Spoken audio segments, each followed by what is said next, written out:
The crystal glasses clinked as Margaret Davidson, my mother-in-law, raised her fourth glass of champagne. "A toast," she announced to the gathered family, her voice carrying that familiar, condescending tone. "To the Davidson family fortune, built by generations of hard work." Her eyes fixed on me. Not that some people would understand that. I took a small sip of water, maintaining my composure as I had for the past 3 years of marriage to her son Thomas. These monthly dinners at the Davidson mansion had become an exercise in patience, each one featuring some new dig, subtle or not, at my supposedly humble origins. "Mother," Thomas began, but she waved him off. "Oh, darling, I'm just stating facts. When you married her," she gestured toward me with her glass, "everyone wondered what a Davidson heir was doing with a girl from nowhere. What the Davidsons didn't know, what nobody knew except my private banking team, was that I, Elena Chen, was the majority shareholder of Davidson Industries.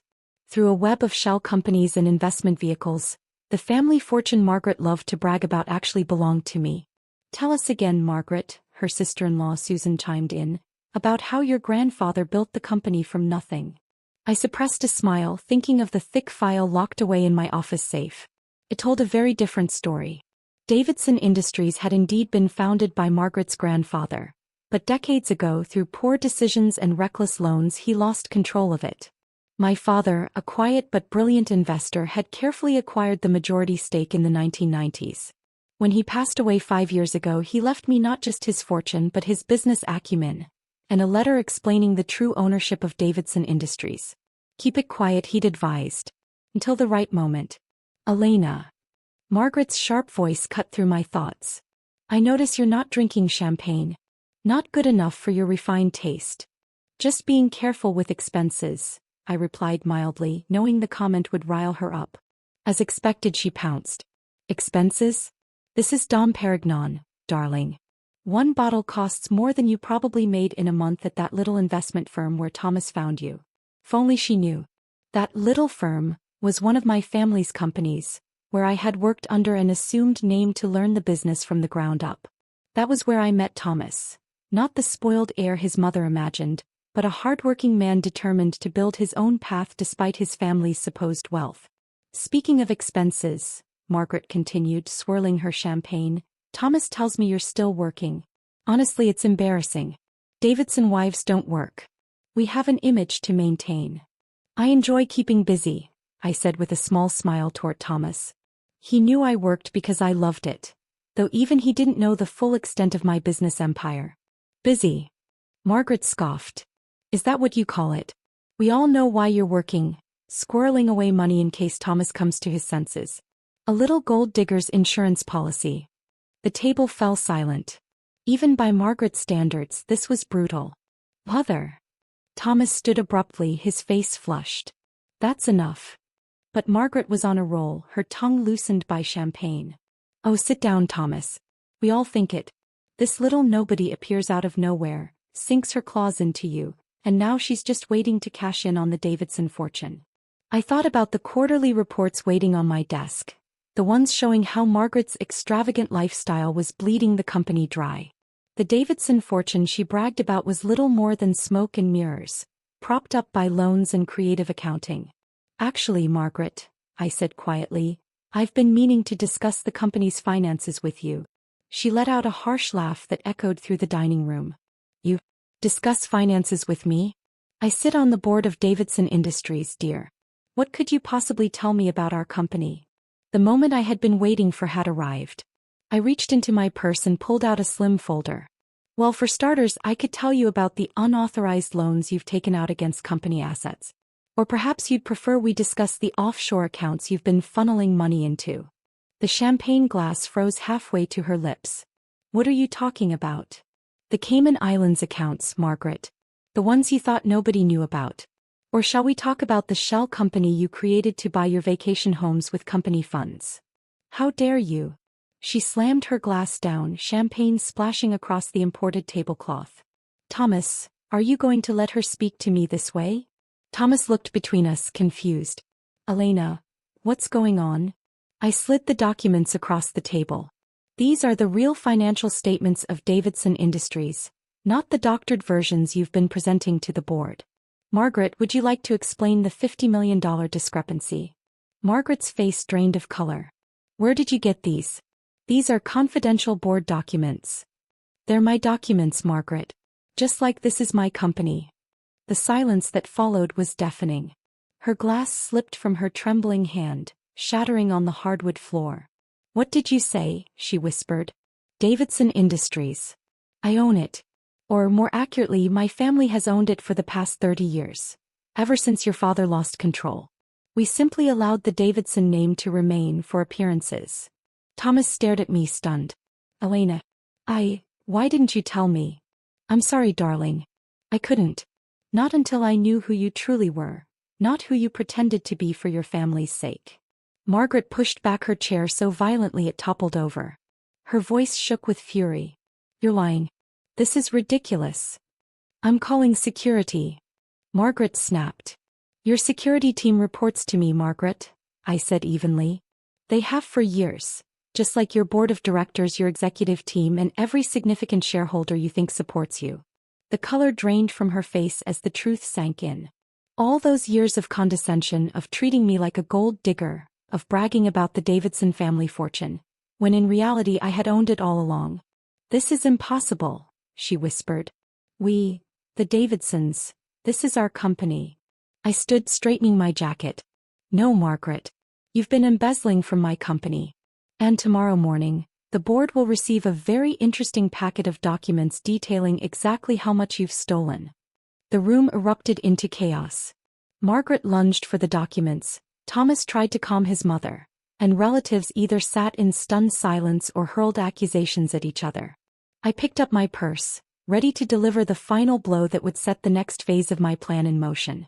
The Davidsons are about to learn, I said, pausing at the dining room door, that their carefully constructed world of privilege and pretense was built on nothing but paper, my paper. Oh, and Margaret. I glanced back at her trembling figure. You might want to hold off on redecorating the mansion. You won't be living here much longer. The morning after my revelation at the Davidson family dinner, I arrived at Davidson Industries headquarters earlier than usual. The security team nodded respectfully. They'd always known whose signature was on their paychecks. By 8 a.m., my private elevator, the one Margaret believed was reserved for Davidson family only, carried me to the top-floor executive suite.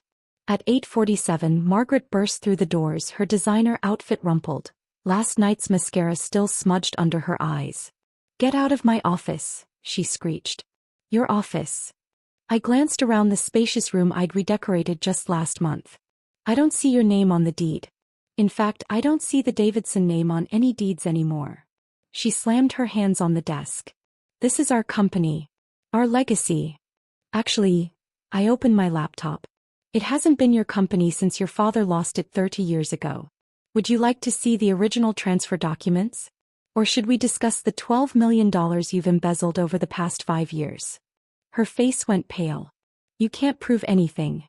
Wrong again. I turned the screen toward her, displaying a detailed spreadsheet of her illegal transactions. Every unauthorized loan. Every fake vendor payment. Every offshore transfer. Have it all. Did you really think nobody would notice you billing the company for monthly spa treatments under building maintenance? My phone buzzed. A text from Thomas. We need to talk. Please. The board meeting starts in an hour, I told Margaret. I suggest you use that time to consider your options carefully. Options, she sneered, trying to regain her aristocratic composure. Option 1. Resign quietly, repay what you stole, and walk away with your reputation somewhat intact. Option 2. Face criminal charges for embezzlement. Your choice. You wouldn't dare. I'm Thomas's mother, the woman you've spent 3 years calling a gold digger. Karma's interesting that way, I replied coolly. The board meeting went exactly as I had anticipated. One by one, the directors reviewed the evidence of Margaret's misconduct. With every damning slide of my presentation, her face grew paler.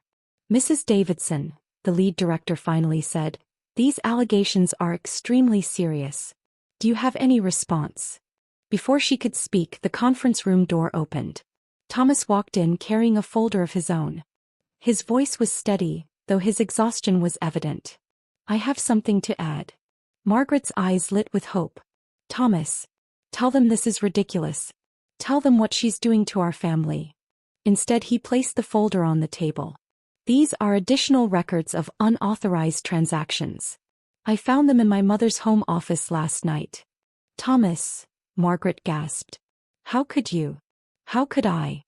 He turned to her, his expression hard. How could you, Mother? I spent my entire life believing in the Davidson legacy of integrity and hard work. But it was all a lie, wasn't it? There is no Davidson fortune, just money you stole from Elena's company. Our company. She tricked you. Margaret shrieked. She infiltrated our family. I stayed silent, letting Thomas own the moment. He had proven himself even more honorable than I'd hoped. No, Mother. Elena didn't trick anyone. She worked hard, earned my respect, and won my love. Meanwhile, you spent money that wasn't yours.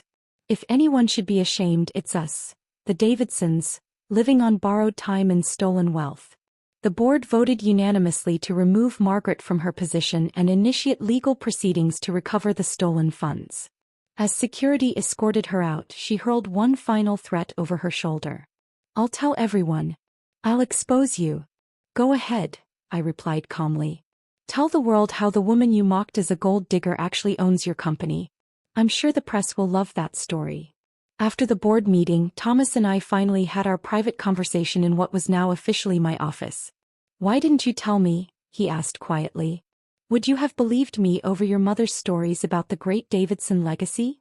He hesitated. 3 years ago. Probably not. But you could have told me after we married. I needed to know who you really were, Thomas. Not the Davidson heir. Not your mother's son. Just you. He was silent for a moment, then nodded. And you found out. I turned in my own mother. I chose integrity over loyalty. I did the right thing even though it hurt. 6 months later, the Davidson mansion went up for sale. Margaret had moved in with her sister in Phoenix, her once busy social media now eerily silent. The press had a field day with the story, though their headlines weren't quite what Margaret hoped for. Unknown heiress exposes family fraud. Davidson Empire's true owner reveals years of deception. The gold digger narrative Margaret had tried to spin fell apart once journalists uncovered my family's long history of quiet success. Thomas and I moved into a downtown penthouse, close to company headquarters. He insisted on keeping his job in middle management, determined to earn his own way. I'm not my mother, he told me. I don't need to pretend to be something I'm not. Last week I received a letter from Margaret, forwarded through her lawyers. You've ruined our family name. I hope you're satisfied with your revenge. I filed it away with the original documents showing how the Davidsons had lost their company decades ago. It wasn't revenge. It was truth finally brought to light. Yesterday, Thomas and I hosted our first dinner party in our new home. As we sat down to eat, he raised his glass. To my wife, he said with a smile, who taught me that true wealth isn't about what you have, but about who you are. The crystal glasses clinked. But this time there was no pretense. No false legacy. No stolen fortune behind the sound. My phone buzzed with a news alert. Davidson Industries stock had hit a record high under my leadership. In Phoenix, Margaret likely saw the same alert. Another reminder that the fortune she bragged about had never been hers at all. Sometimes the best revenge isn't just revealing the truth. It's watching those who underestimated you realize they never really knew you at all. As for the Davidson family fortune, it turned out the real gold digger wasn't the woman serving dinner in her own home. It was the one who'd been stealing from it all along.